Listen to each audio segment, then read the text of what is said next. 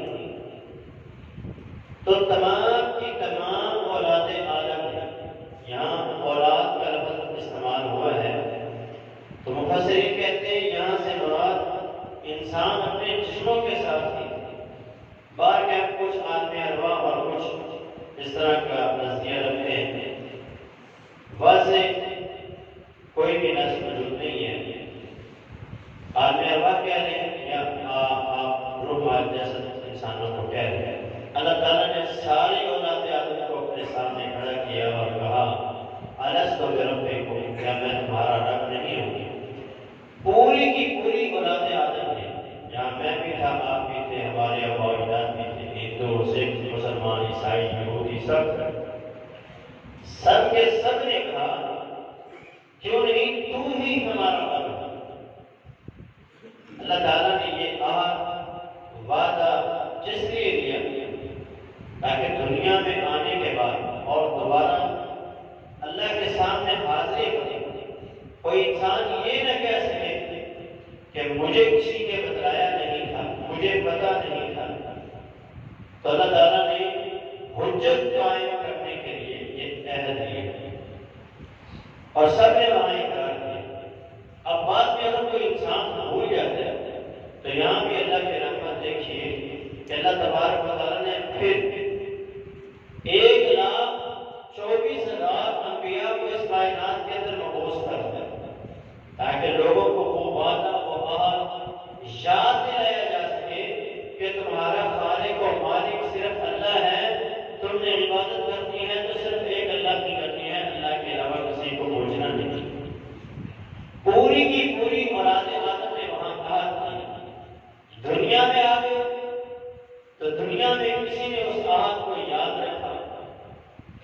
اس کو بنا دیا تو انبیاء اور رسول کا سلسلہ جاری و ساری ہو گیا تاکہ وہ وعدہ و عہد لوگوں کو یاد کروایا جا سکے۔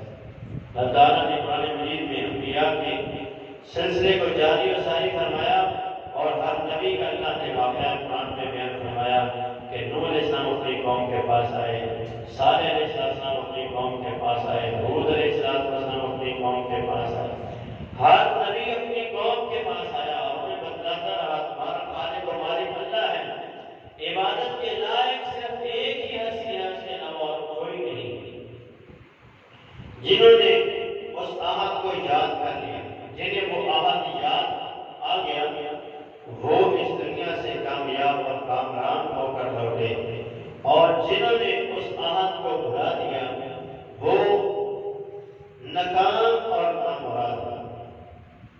جس طرح عالم ارواح میں اس دنیا سے پہلے جہاں ہم تھے اس جہان میں ہمارے لیے ہمیشگی نہیں تھی، یہ عہد اللہ نے اسی لیے لیا تاکہ دنیا میں کوئی جا کر اس عہد کو بھول نہ جائے۔ وہاں یہ باور کرایا گیا کہ اس جہان میں تمہارے لیے ہمیشگی نہیں ہے، اس کے بعد ایک اور جہان ہے جہاں تم نے جانا۔ اور جب اس دنیا میں آ گئے تو پھر اس دنیا میں بھی ہمیں بتلایا گیا کہ یہ دنیا بھی تمہارے لیے عارضی ہے، ہمیشہ کے لیے نہیں ہے۔ اس زمین پر ہم ہمیشہ رہنے کے لیے نہیں آئے۔ جناب آدم علیہ السلام کو جب اللہ تبارک و تعالیٰ نے آسمان سے زمین پر اتارا تو انہیں کہا وَلَكُمْ فِي الْأَرْضِ مُسْتَقَرٌّ وَمَتَاعٌ إِلَىٰ حِينٍ۔ اے آدم زمین پر جا رہے ہو تو زمین پر ہمیشہ نہیں رہنا ہے۔ وَلَكُمْ فِي الْأَرْضِ مُسْتَقَرٌّ، ایک وقت کے لیے ٹھہرنا ہے۔ وَمَتَاعٌ إِلَىٰ حِينٍ، اور وہاں ٹھہر کر فائدہ حاصل کرنا ہے۔ وہ فائدہ حاصل کیا ہے؟ دنیا میں اچھے عمل کر کے اپنی اس جنت والے مقام کو دوبارہ حاصل کرنا۔ جس جگہ سے تمہیں نکالا گیا ہے، جس جگہ سے تمہیں زمین پر اتارا گیا ہے، اس جگہ میں واپس آنے کے لیے تمہیں اس دنیا میں فائدہ حاصل کرنا ہے۔ اللہ میں عبادت کر کے اس عارضی وقت کے اندر اپنے خالق و مالک کو خوش کر کے واپس تمہیں وہاں آنا ہے۔ تو اللہ رب العالمین نے آدم علیہ السلام کو زمین پر اتارتے ہوئے یہ انہیں بدلا دیا تھا، ان کی اولاد کو یہ بدلا دیا گیا تھا کہ جہاں جا رہے ہو وہ ہمیشہ کی جگہ نہیں ہے، وہاں تم نے ہمیشہ نہیں رہنا، عارضی نہیں رہنا ہے، چاہے تمہاری زندگی 1000 سال ہی کیوں نہ ہو، آخر تمہیں اس دنیا کو چھوڑنا ہی ہے۔ موت کا مزہ تم سب نے وہاں چکھنا ہے اور اس جہان کو چھوڑ کر اگلے جہان کی طرف جانا ہے۔ تو یہ دنیا عارضی ہے، ہمیشہ کے لیے نہیں ہے۔ اس دنیا کو رب نے ہمارے لیے اس لیے بنایا الدنیا مزرعۃ الآخرہ، یہ دنیا آخرت کی کھیتی ہے۔ آج یہاں ہم بوئیں گے، آج جہاں ہم جو کاشتکاری کریں گے، جو محنت کریں گے، اس کا صلہ اگلے جہان میں ہمیں مل جائے گا، راحت کی صورت میں یا عذاب کی صورت میں، سکون کی صورت میں یا عذاب کی صورت میں۔ تو یہاں ہم میں سے ہر بندے کو چاہیے کہ اس کی جتنی بھی زندگی ہے، جتنی گزر چکی ہے، اس میں اپنے خالق و مالک سے معافی مانگے، توبہ استغفار کرے، اور جو اگلی زندگی اس کی باقی رہ گئی ہے وہ 1 دن کی ہے، 2 دن کی ہے، 3 دن کی ہے، چاہے 50 سال کی ہے یا 100 سال کی ہے، اسے وہ زندگی اس عہد کے ساتھ گزارنی ہے کہ وہ ہمیشہ اپنے خالق و مالک کی رضا کو حاصل کرنے کے لیے ہر اچھے کام کو سر انجام دے گا اور ہر برے کام سے اپنے آپ کو بچائے گا۔ اللہ تعالیٰ ہمیں اس دنیا میں رہ کر اپنے خالق و مالک کی خوشنودی کو حاصل کرنے کی توفیق عطا فرمائے۔ تو یہ دنیا بہت عارضی ہے، یہ دنیا اس قدر چھوٹی ہے جس کی رنگینیوں میں آج ہم کھو چکے ہیں، جس کی خوبصورتی میں آج ہم کھو چکے ہیں، یہ ہمیشہ کے لیے نہیں ہے، بہت عارضی ہے۔ اللہ قرآن مجید میں ارشاد فرماتا ہے قیامت کا دن ہوگا، اللہ لوگوں سے پوچھے گا اے میرے بندو الارض عدد سنین، بتاؤ زمین میں کتنی دیر ٹھہرے ہو؟ فاسأل العادین، آج ماہر ماضیات سے پوچھو، آج ان ماہر ریاضیات سے پوچھو کہ تم دنیا میں کتنی دیر ٹھہرے ہو، تمہارا حساب کتاب کیا کہتا ہے؟ تو وہ کہیں گے اِن لبثتم إلا یوما، ہم تو دنیا میں ایک دن ٹھہرے، آدھا دن ٹھہرے، اور ایک جگہ پہ تو رب نے فرمایا کہ ساعۃ من نہار، وہ کہیں گے ہم تو دن کی صرف ایک گھڑی ٹھہرے ہیں، ایک لمحہ زندگی کا۔ آپ اندازہ کر لیں، ایک طرف 50 سال کی زندگی ہو اور دوسری طرف ایک زندگی کا ایک دن 50,000 سال کا ہو، تو اس کے مقابلے میں وہ 50 سال یا 60 سال کی زندگی اتنی لگے گی۔ تو میرے مسلمان بھائیوں، جتنی بھی زندگی اللہ نے اس دنیا میں ہمیں عطا فرمانی ہے، ہمیں چاہیے کہ ہم وہ اللہ تعالیٰ کی اطاعت اور اس کی فرما برداری کے اندر گزاریں۔ سال گزرتے جا رہے ہیں، دن گزرتے جا رہے ہیں، ہفتے گزرتے جا رہے ہیں، ایک جمعہ پڑھتے ہیں، دوسرے جمعے تک یہ سوچتے سوچتے کہ اگلا جمعہ پڑھانا کیا ہے، تو جمعہ آ جاتا ہے۔ ہمیں ایک عید کرتے ہیں تو دوسری عید ایسے آتی ہے، بندہ کہتا ہے ابھی تھوڑے دن ہوئے ہیں یہ عید کی یہ اور عید، سال گزرتے پتہ نہیں چل رہے۔ زندگی کی جو عمارت ہے اس کی ایک ایک اینٹ گرتی جا رہی ہے، اور ہم خواب غفلت میں ایسے سوئے ہوئے ہیں کہ ہمیں ہوش نہیں آ رہی، اور یہ ہوش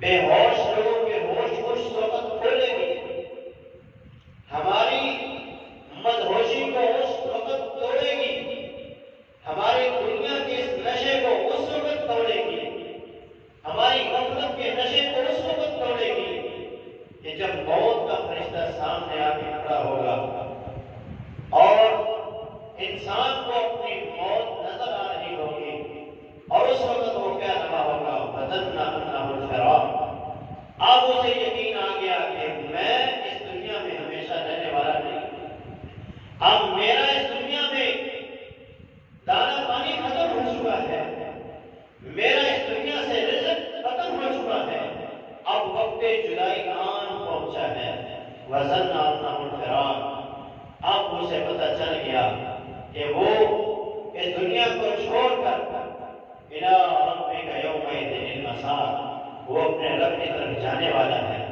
اپنے رب کی طرف پہنچنے والا ہے، اور پھر اس کی آنکھیں کھلیں گی۔ اللہ کہتا ہے أَلْهَاكُمُ التَّكَاثُرُ حَتَّىٰ زُرْتُمُ الْمَقَابِرَ، تم دنیا کی غفلت، مال کی محبت کے اندر ایسے غافل ہو گئے اللہ سے، ایسے دور ہو گئے اللہ سے کہ تمہیں اس وقت پتہ چلا کہ جب تم نے قبروں کی زیارت، جب قبروں میں پہنچے تو پھر پتہ چلا کہ میں تو اپنی زندگی کو برباد کر بیٹھا۔ انسان کو اس وقت پتہ چلے گا جب اس کے عزیز و اقارب، اس کے رشتہ دار، اس کے دوست احباب، اس کے بہن بھائی اسے اپنے کندھوں پر اٹھائیں گے اور اسے قبر میں ڈال کر جب واپس لوٹیں گے، إِنَّهُ لَيَسْمَعُ قَرْعَ نِعَالِهِمْ، اللہ کے رسول فرماتے ہیں اس وقت وہ ان کے جاتے ہوئے قدموں کی چاپ کو سنے گا۔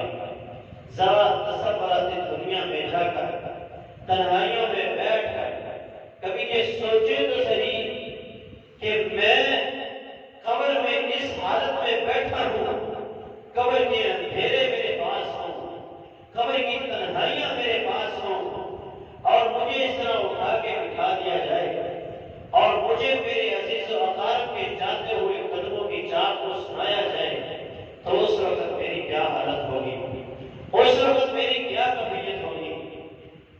یہ کیفیت جب انسان کی تنہائیوں میں بچ جائے گی، یقیناً انسان کی زندگی کے اندر انقلاب آ جائے گا، وہ دنیا میں اپنے آنے کے مقصد کو پہچان لے گا۔ وَمَا خَلَقْتُ الْجِنَّ وَالْإِنسَ إِلَّا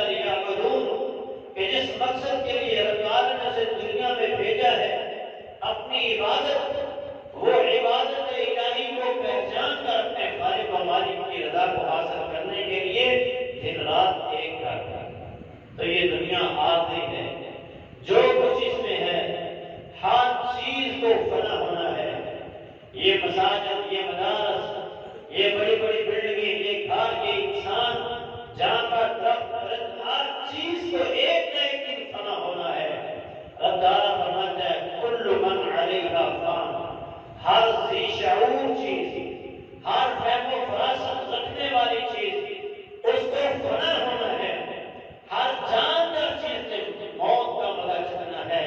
کل نفس ذائقۃ الموت، اور ایک مقام پہ رب تعالیٰ نے فرمایا کل شیء ہالک الا وجہہ، ہر چیز نے ختم ہو جانا ہے، ہلاک ہو جانا ہے، چاہے وہ روح والی ہے یا بغیر روح کے ہے، جاندار ہے یا بے جان ہے، ہر چیز کو ہلاک ہونا ہے، باقی رہنے والی ذات صرف اللہ کی ذات ہے۔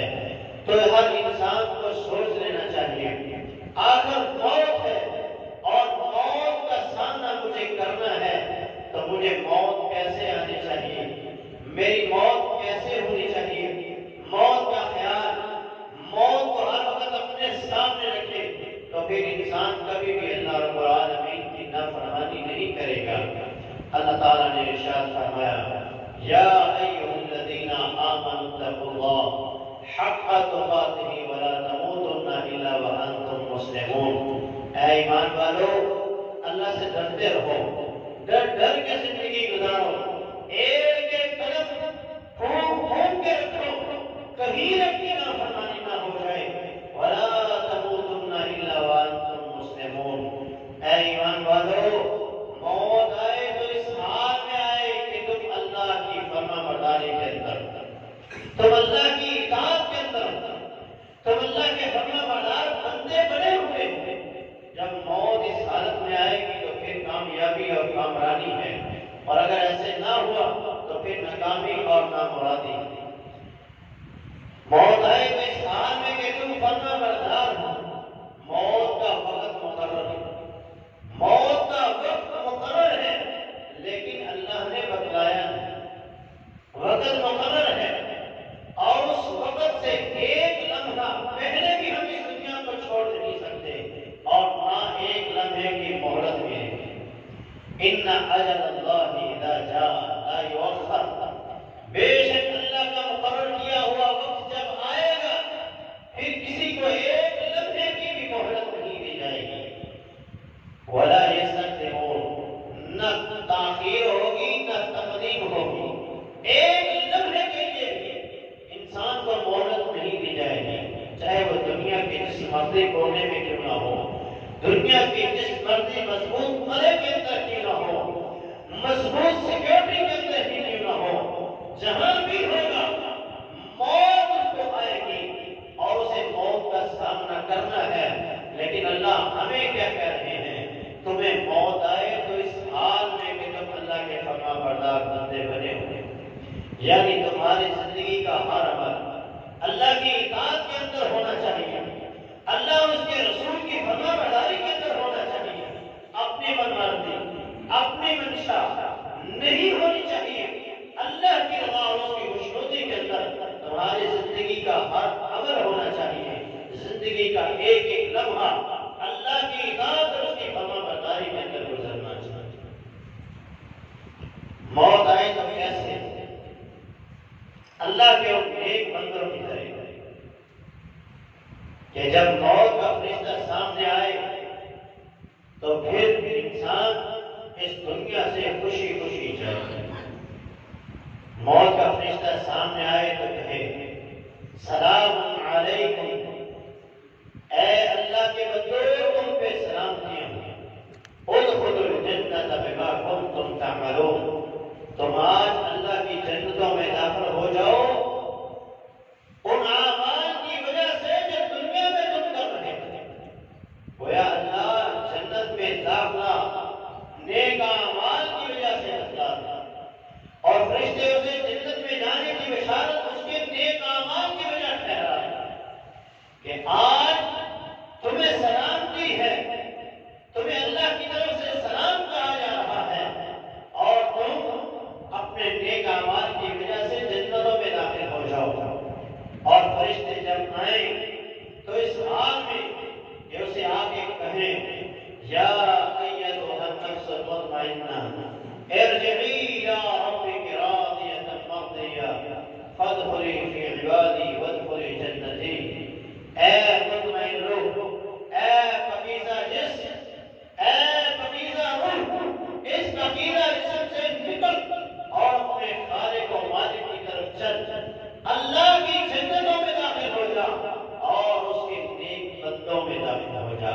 اللہ ہمیں ان لوگوں میں شامل فرمائے۔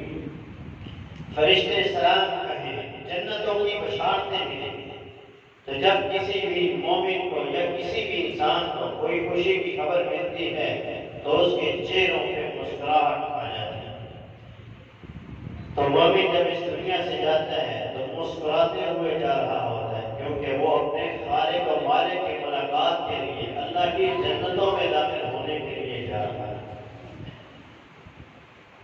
مومن کی جب موت ہوتی ہے تو اس کے ماتھے پر پسینہ آ جاتا ہے۔ نبی علیہ السلام نے فرمایا المؤمن یموت بعرق الجبین، مومن کی پیشانی پہ موت کے وقت پسینہ آتا ہے، یہ مومن کی موت کی علامت ہے۔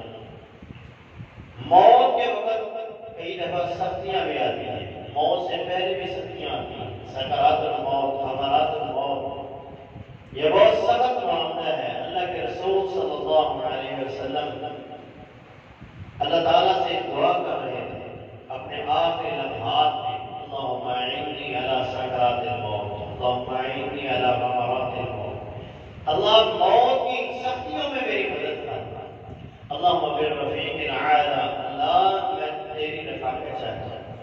آپ ان کلمات کو پڑھتے جائیں تو یہ اس بات کی علامت ہے کہ کبھی مومن پہ بھی سختی آ سکتی ہے۔ مومن پہ جو سختی موت کے وقت آتی ہے، بیماریوں کے اندر کئی دفعہ مومن کو اللہ مبتلا کر دیتا ہے، اسے جو جسمانی تکلیف ہوتی ہے اس کے بدلے اللہ اس کو جنت میں اس تکلیف کے بدلے اسے درجات کو بلند کرتے ہیں۔ حدیث ہے رسول اللہ صلی اللہ علیہ وسلم، آپ نے ارشاد فرمایا کہ ایک بندے کے لیے جنت میں اللہ نے ایک مقام تیار کیا ہے، لیکن اس کے عمل اتنے نہیں ہیں کہ اس مقام تک پہنچ سکے، تو پھر اللہ تعالیٰ اسے موت سے پہلے بیماری کے اندر مبتلا کر دیا، اسے کوئی تکلیف ہوئی اور اس تکلیف کے بدلے اللہ اس کو جنت میں اس مقام تک پہنچا دیا۔ تو ہمیں بھی جو ہمارے عزیز و اقارب، ہمارے گرد و نواح میں جو ہمارے پیارے فوت ہوتے ہیں، کئی دفعہ وہ بیماری کے اندر، اذیت کے اندر اس دنیا سے جاتے ہیں، تو لوگوں کی زبانوں پہ یہ کلمات سنے جاتے ہیں کہ پتہ نہیں کیا پاپ کرتا رہا، دنیا میں کیا کچھ کرتا رہا کہ جس وجہ سے اس طرح یہ سسک کے بارے میں۔ تو اس طرح کا کلمہ اپنی زبان پہ مت لائیے، اپنے عزیز و اقارب کے بارے میں حسن ظن رکھیے اور اللہ سے اپنے فوت شدگان کے بارے میں یہ امید رکھیں کہ ان کو جو دنیا میں تکلیف پہنچی ہے، ہمارا خالق و مالک بڑا رحیم ہے، وہ اس تکلیف کے بدلے جنت میں ان کے درجات کو بلند کرے۔ تو اس طرح کا ذہن ہمیشہ اپنے فوت شدگان کے بارے میں رکھا کریں، کبھی بھی کسی کے بارے میں بھی بد سوچنا نہیں۔ اس دنیا میں ہمارے لیے ہمیشگی نہیں ہے، جس طرح عالم ارواح میں ہمیشگی نہیں تھی، اس دنیا میں بھی ہمیشگی نہیں تھی۔ موت کا سامنا ہمیں ہر ایک دن کرنا ہے، موت آئے تو اس حال میں آئے کہ اللہ کی اطاعت اور فرما برداری کرنی ہے، اور جب موت آ گئی، موت کے بعد اس دنیا سے ہمارا تعلق ختم ہو جاتا ہے، اس دنیا سے ناطا ٹوٹ جاتا ہے۔ اب ہمارا اس دنیا سے تعلق ختم ہو جائے گا جب موت ہمیں آئے گی، اور اس کے بعد ہمارا اگلا جہان شروع ہو جائے گا، جسے عالم برزخ کہتے ہیں، عالم قبر کہتے ہیں۔ قبر میں جب مومن کو پہنچایا جاتا ہے، اس کا جنازہ اس کے گھر سے اٹھایا جاتا ہے، اللہ کے رسول فرماتے ہیں نیک روح جو ہوتی ہے وہ بھی علیین پہ اپنی حاضری لگوانے کے بعد واپس دنیا میں آ جاتی ہے، اور وہ کہتے ہیں قدمونی قدمونی، مجھے میری منزل کی طرف جلدی جلدی پہنچا۔ اور جب اللہ کے نافرمان کافر ظالم بدبخت کی میت کو اٹھایا جاتا ہے تو اس کی کوئی روح جو ہے وہ بھی سجین سے جہنم میں ایک مقام ہے، وہاں اس کی حاضری لگتی ہے، حاضری لگنے کے بعد وہ بھی دنیا میں آ جاتی ہے، اور وہ کہتی ہے وہی حکم تمہاری ہلاکت ہو، تم مجھے کہاں لے کے جاتے ہو؟ تو اللہ کے رسول فرماتے ہیں تمہارا جب کوئی عزیز موت ہو جائے تو اس کو جلدی دفن کر دو، اگر نیک ہے تو اپنی جنت والی اعلیٰ مقام پہ جلدی پہنچ جائے گا، اور اگر وہ بد ہے، برا ہے، تو اس کا بوجھ ہمارے قدموں سے گزر جائے گا۔ تو جب بھی کوئی فوتگی ہوتی ہے تو اس کو زیادہ لیٹ نہیں کرنا چاہیے، جتنا جلدی سے جلدی ہو اس کو دفنا دینا چاہیے۔ اب میت کو اٹھایا گیا، میت کو لا کے قبر میں رکھ دیا گیا۔ اللہ کے رسول فرماتے ہیں ہر بندے کو اس کی قبر دباتی ہے، یہاں تک دباتی ہے کہ کئیوں کی جو بستیاں ہیں وہ ادھر کی ادھر کو چلی جاتی ہیں اور ادھر کی ادھر کو چلی جاتی ہیں، اور وہ بال کی طرح باریک ہو جاتی ہیں۔ اس میں محدثین نے اس کی شروحات حدیث میں پیش کی ہیں کہ مومن کو بھی دباتی ہے، کافر کو بھی دباتی ہے۔ مومن کو اس طرح دباتی ہے جس طرح ہم اپنے کسی پیارے کو دباتے ہیں جب اسے کوئی تکلیف ہوتی ہے، جس طرح ہم اس کو دباتے ہیں تو اسے سکون ملتا ہے۔ قبر مومن کو بھی دباتی ہے، اور اس کو ایسے دباتی ہے جیسے اس کو سکون ملتا ہے، لیکن جب اللہ کا نافرمان بھاگی قبر میں جاتا ہے تو اس کو بھی دباتی ہے اور اس کو تکلیف دینے کے لیے دباتی ہے۔ اللہ رب العالمین ہمیں قبر کے دبانے سے محفوظ فرمائے، اور اللہ ہماری قبر کو ہمارے لیے اور ہمارے عزیز و اقارب اس دنیا سے چلے گئے ان کی قبروں کو اللہ تعالیٰ راحت والی ان کے لیے بنا دے، سکون والی۔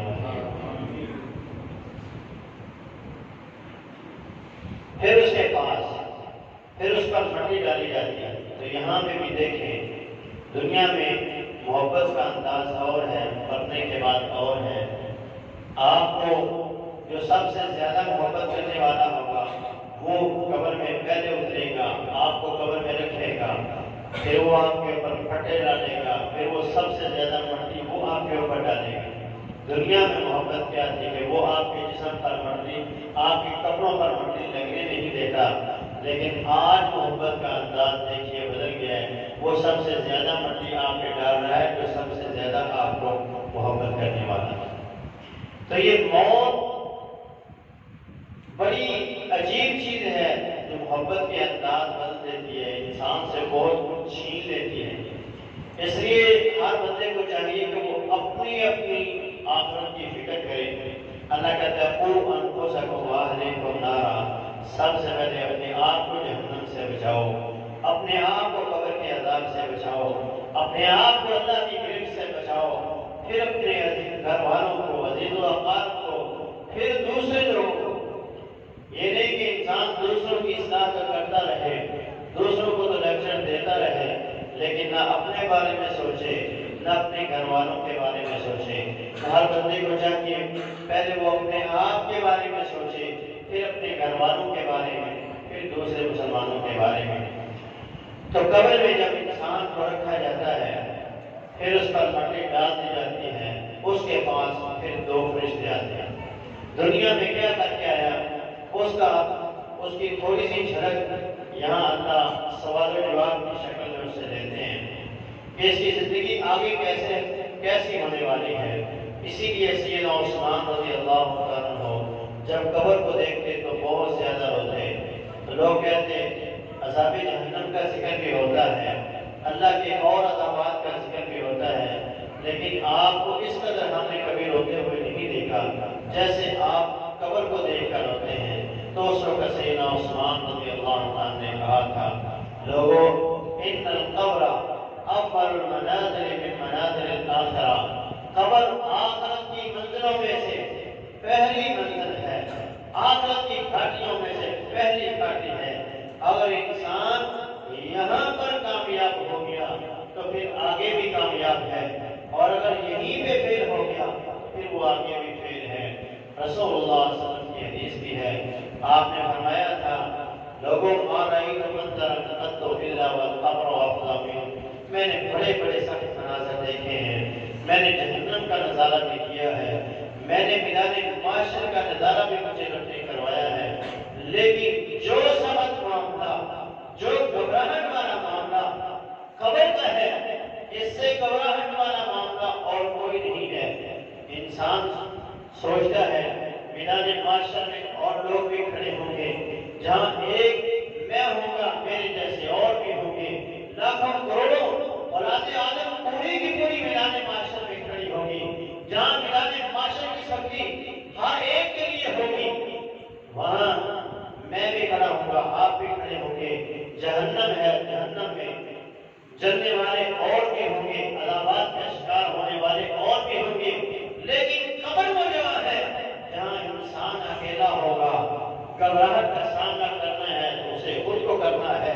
جہنم قبر کے عذابات کا سامنا کرنا ہے تو اس اکیلے کو کرنا ہے، اور اگر راحت والا ہے تو وہ اکیلے اس کے لیے ہے، کسی اور کے لیے نہیں ہے۔ اسی لیے آپ نے فرمایا لوگوں قبر کا معاملہ سب سے زیادہ گھبراہٹ والا معاملہ ہے، سب سے زیادہ پریشان کن معاملہ ہے۔ کس قدر گھبراہٹ والا معاملہ ہے، کس قدر اس کے عذابات سخت ہیں۔ آپ نے فرمایا لولا ان تدافعوا لدعوت اللہ ان یسمعکم عذاب القبر، اگر مجھے یہ ڈر نہ ہوتا کہ تم اپنے مردوں کو دفنانا چھوڑ دو گے تو پھر میں اللہ سے یہ دعا کرتا کہ اللہ تم کو تھوڑا سا عذاب قبر سنا دے، لیکن پھر میں نے اس ڈر کی وجہ سے کہ تم لوگ مردوں کو دفنانا چھوڑ دو گے، اس لیے میں نے اللہ سے یہ دعا نہیں کی۔ ایک اور حدیث میں ہے، سید اسماء رضی اللہ عنہ اس حدیث کی راوی ہیں، فرماتی ہیں اللہ کے رسول نے ایک دفعہ خطبہ دیا، زجر مسلمون زجا، مسلمانوں کی چیخیں نکل گئی، مسلمانوں کی چیخیں نکل گئی تو رونے کی آوازیں مسجد میں بلند ہو گئی۔ مجھے سمجھ نہ آئی کہ اللہ کے رسول نے کون سی بات کہی کہ جس پر مسلمانوں کی چیخیں نکل گئی، تو میں نے اپنے قریب والے بندے سے پوچھا کہ اللہ کے رسول نے وہ کون سی بات کہی ہے کہ جس پر مسلمان اس قدر زاروں کے در ہونے لگے، تو فرمانے لگی، اس بندے نے مجھے کہا کہ اللہ کے رسول نے فرمایا وَلَقَدْ أُوحِيَ إِلَيَّ أَنَّكُمْ تُحْشَرُونَ فِي الْقُبُورِ قَرِيبًا مِنْ فِتْنَةِ الْمَسِيحِ الدَّجَّالِ۔ اے لوگوں، میری طرف اللہ نے ابھی وحی کی ہے کہ تم کو تمہاری قبروں کے اندر مسیح دجال کے فتنے کے قریب قریب آزمایا جائے گا۔ مسیح دجال کا فتنہ کتنا بڑا فتنہ ہے، دنیا کے تمام فتنوں سے سب سے بڑا فتنہ مسیح دجال کا فتنہ ہے۔ اللہ کے رسول فرماتے ہیں ہر نبی نے اپنی امت کو اس کے فتنے سے پناہ مانگنے کے اللہ کو حکم دی، میں بھی تمہیں یہ حکم دیتا ہوں کہ تم بھی اللہ سے اس کے فتنے کی پناہ طلب کرنا۔ آپ نے فرمایا جب یہ دنیا میں ظہور کرے گا تم اپنے آپ کو اپنے گھروں میں بند کر لینا، اس کے سامنے مت آنا، کیونکہ یہ بہت بڑا فتنہ ہے، اس قدر بڑا فتنہ ہے کہ مردے کو کہے گا زندہ ہو جا تو وہ زندہ ہو جائے گا، زندہ آدمی کو کہے گا مر جا تو وہ مر جائے گا، پھر اسے کہے گا زندہ ہو جا تو وہ زندہ ہو جائے گا۔ اس قدر اس کے بعد پاورفل جادو رب نے سے عطا فرمایا ہوگا۔ یہ کیونکہ آزمائش ہے دنیا میں انسانوں کے لیے، ہم تو یہ تماشے والے جو ہوتے ہیں نا، جب وہ ہاتھوں کی صفائی ہمیں دکھاتے ہیں تو ہم متاثر ہو جاتے ہیں۔ جب اتنا بڑا فتنہ انسان کے سامنے کھڑا ہو کہ وہ آسمان کو حکم دے کہ بارش برسا، آسمان بارش برسانا شروع ہو جائے، زمین کو کہے فصل ہوگا تو زمین فصل اگائے، زمین ہری بھری ہو جائے، تو جو کمزور ایمان والے ہیں وہ تو فوراً اس کے اوپر ایمان لیں۔ اس لیے آپ نے فرمایا اپنے آپ کو گھروں میں بند کر لینا، پہاڑوں کی سروں میں اپنے آپ کو بند کر لینا، لیکن اس کے سامنے نہ آنا۔ لیکن آپ نے ساتھ میں امت کو ایک ایسا عمل بھی بتلایا، فرمایا جو بندہ اس عمل کو اختیار کر لے گا وہ بندہ اس کے فتنے سے محفوظ ہو جائے گا۔ اور وہ کیا ہے؟ آپ نے فرمایا سورہ کہف کو جمعے والے دن پڑھنے والا بندہ اگلے جمعے تک ہر قسم کے دنیا کے فتنے سے محفوظ ہو جائے گا۔ اسی طرح آپ نے جو بندہ اس کی پہلی 10 آیات کو یاد کر لیتا ہے اور روزانہ اس کی تلاوت کرتا ہے، اس کو پڑھتا رہتا ہے، وہ بندہ اس دجال کے فتنے سے اپنے آپ کو بچا لے گا۔ حتیٰ کہ اگر کوئی بندہ دجال کے سامنے جا کر ان 10 آیات کی تلاوت کرے گا تو دجال کا جادو اس کے اوپر اثر نہیں کرے گا۔ تو اس لیے ان 10 آیات کو یاد کریں، سورہ کہف کی پہلی 10 آیات کو یاد کریں، روزانہ پڑھیں۔ جب دجال کا جادو آپ پہ اثر نہیں کر سکے گا تو یہ دنیا کے چھوٹے موٹے جو محلوں کے اندر پیر فقیر مولوی جو یہ جادو ٹونا کرتے ہیں، تویز دھاگا کرتے ہیں، ان کا اثر بھی آپ پہ کبھی نہیں ہوگا انشاءاللہ۔ جب آپ پورے وصول کے ساتھ، پورے یقین کے ساتھ ان 10 آیات کی تلاوت روزانہ کریں گے، دنیا کے ہر فتنے سے اللہ آپ کو محفوظ فرما دے۔ تو قبر کا فتنہ بہت بڑا فتنہ ہے، بہت بڑی آزمائش ہے اور بہت سخت اور گھبراہٹ وہ جگہ ہے، وہاں پہ بھی ہم میں سے ہر ایک نے جانا ہے۔ کل نفس ذائقۃ الموت، ہر جان نے موت کا مزہ چکھنا ہے۔ الموت قد نفس شاربوها والقبر باب كل نفس داخلوها. موت ایسا جام ہے جسے ہر انسان نے پینا ہے، اور قبر ایسا دروازہ ہے جہاں سے ہر ایک نے گزرنا ہے. ہم میں سے ہر ایک نے ان قبروں میں جانا ہے. اللہ کے رسول فرماتے ہیں لو تعلمون ما اعلم لضحكتم قليلا ولبكيتم كثيرا.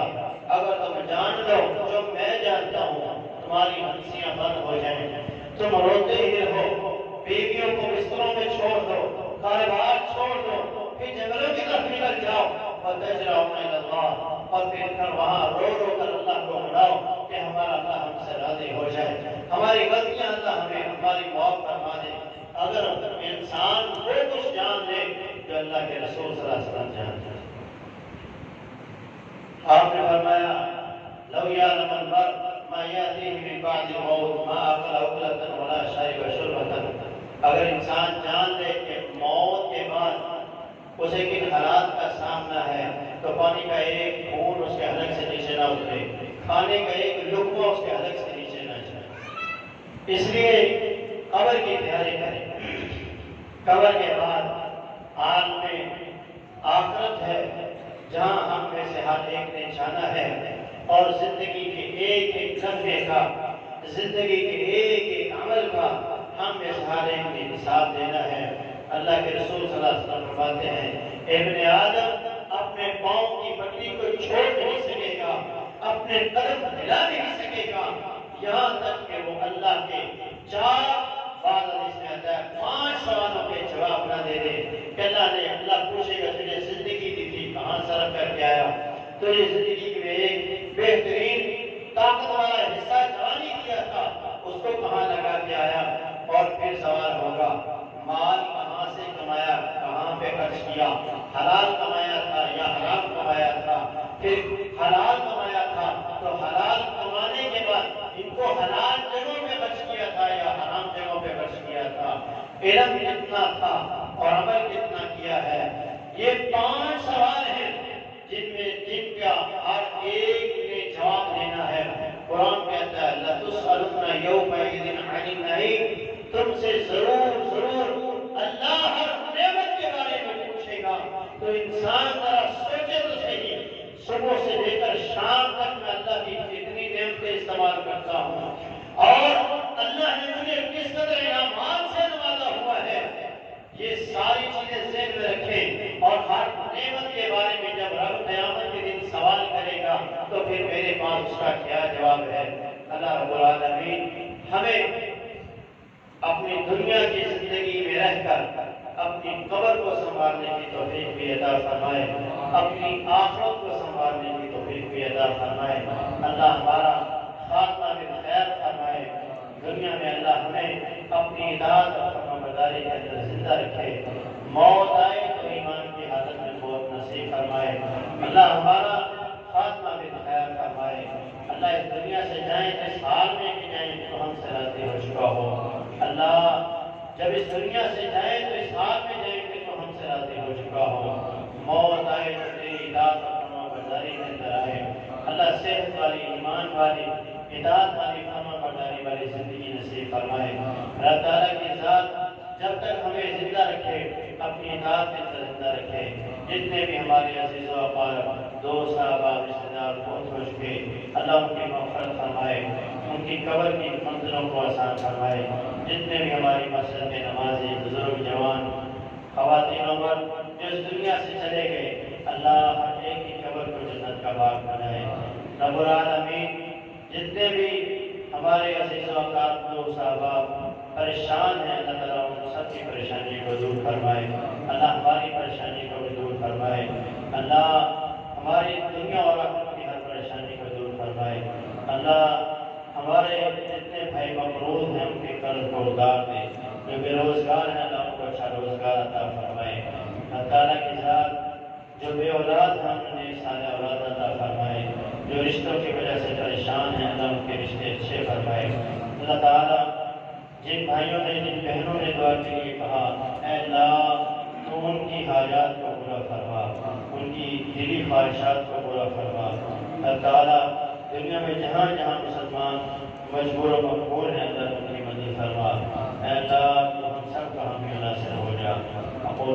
هذا، استغفر الله لي